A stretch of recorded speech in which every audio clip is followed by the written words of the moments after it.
यमरी खान न्याउरी साथी नै हुनुपर्छ भन्ने दिन गयो है। अब बनाउन यस्तो सजिलो हुँदो रहेछ। मैले चाहिँ खुवा र चाकुको दुइटै बनाएँ। सिरियसली नै बनाउन सजिलो हुन्छ।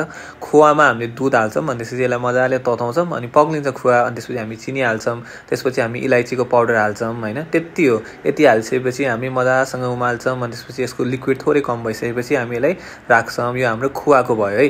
अनि अब हामी चाकुको लागि चाहिँ हामीले चाकु हामी घिउमा तताउँछौँ अनि मजाले पग्लिसकेपछि दुध पनि हाल्छौँ है यसमा पगाल्नको लागि।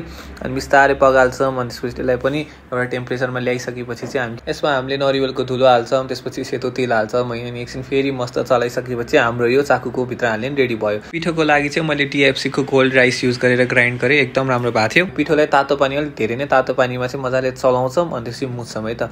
यहाँ चाहिँ तातो मेन्टेन गर्नु चाहिँ एकदमै इम्पोर्टेन्ट हुन्छ, नभए फुटी नै हाल्छ। सो साँडो साँडो तातो तातो हुँदाखेरि चाहिँ यस्तो लामो लामो सेप बनाएर चाहिँ एउटा औँलाले खाल्टो बनाउने अनि खाल्टो बनाउँदै बिस्तारै चलाउँदै चलाउँदै चलाउँदै गइसकेपछि इनफ खाल्टो बनिसकेपछि हामी चाकु हाल्यौँ। खुवाको लागि पनि सेम प्रोसेस हो।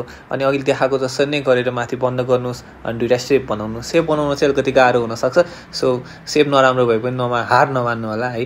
अनि त्यसपछि अब हामीले मोमोको भाँडोमा पानी तताउँछौँ अनि त्यसपछि पानी तताइसकेपछि अघि बनाएको यमरी हाल्छौँ अनि तपाईँको मोमो बनाएको जस्तै नै हो। रेडी भएपछि तपाईँले थाहा पाइहाल्नुहुन्छ अनि निकालेर मजाले खानुहोस्, एकदमै मिठो हुन्छ है।